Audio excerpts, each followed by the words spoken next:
A pleasure to meet y'all at last, and welcome back to Survival of No Limits. And now, what we're going to be talking about today is something a bit different. You're probably already familiar with how big social media has been able to rack up on posts based on certain equipment that people tend to ride around all the time. There, of course, was the famous walk cart, which debuted in fall 2015. And then we can also rely on the one wheel, which does require a nice balance in order to allow it to move freely and abundantly. And then, of course, there was the famous Segway, which then evolved into the Swegway, which of course was something that I was indeed able to try out myself, as those were very popular. They were given the name hoverboard, in retrospect given to the fact that there was an actual thing in Back to the Future called the hoverboard, but because it was 2015, the anniversary of Back to the Future, and it was also the point in time where it was Back to the Future Day in October 2015, the Swegway was incredibly popular. After all, it was named after the original hoverboard, even though it looked nothing at all like a hoverboard and acted nothing at all like a hoverboard. But you know what though, it's probably not all too important, because this does in fact bring up something very important, because even though a lot of these sort of things are not very trendy, they are still around. And they are certainly popular if you're looking for a way of transportation at a low cost, for the most part. But let's not forget that, well, many of us won't really need to rely on those things. It is still important, however, to note that there is a lot that has to do with riding these kind of toys. And I don't know if they can really be called toys, especially given how expensive some of them are, but the usage of some kinds of equipment like this, especially expensive ones, the ones that are known to cost thousands of dollars per piece, does have their risks. And I'm not just talking the basic things out there, like deflated tires or bad batteries.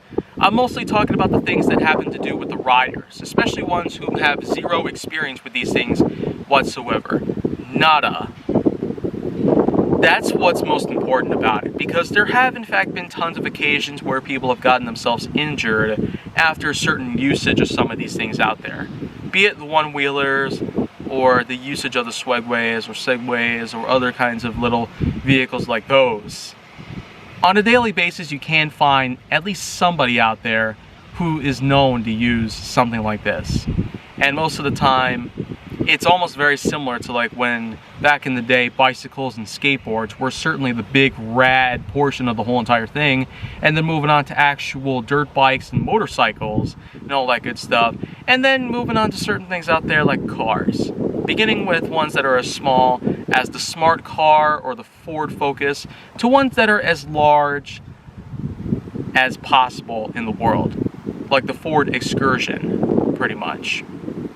But then you also got to worry about the fact that other gigantic vehicles out there are things like tanks, school buses, semis and brigs, and then giant ships and trains. Vehicles of all sorts are known to be dangerous by any means, depending on your skill level and depending on how experienced you are with certain occupations relating to transport systems. You may not necessarily be as good as many others, but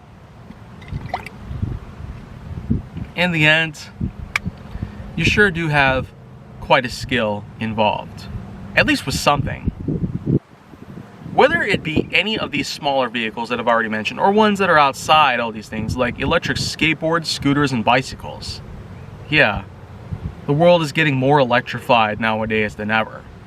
So that presumably means a lot more expensive things will be arriving on the market soon, especially when you come in terms with the new Ford Mustang Mach-E, as well as the new Rivian vehicles, especially the trucks.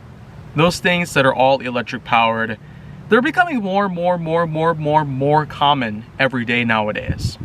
Tesla is certainly not going to be alone in this whole entire thing, but above all that, these smaller sized vehicles that are known to be way more cheaper, a bit more appealing to the eye, especially to those who may not have as good of income as others, like myself, pretty much. And then, of course, things, that would in fact require a certain skill level before you can be able to use them like a pro. I admittingly have tried some of these smaller vehicles before, especially way back then. But I was hardly ever able to do pretty well on them because I tell you, I could easily trip forward and fall back because of how the Swagway itself would be known to lurch forward excessively, sometimes a little too fast for me to handle before I can even get my balance situated. But at this point, it probably doesn't really matter, because I'd rather spend my money on something like this. It may be hurting the environment, but at least it gets me from point A to point B in a useful way.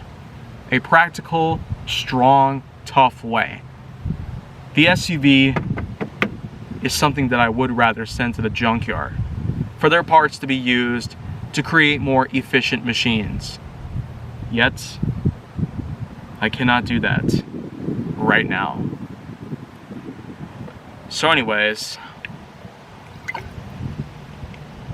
if you want to see more go down on my channel, then make sure that you like, subscribe, comment, follow me on social media, and stay on the Hollywood side.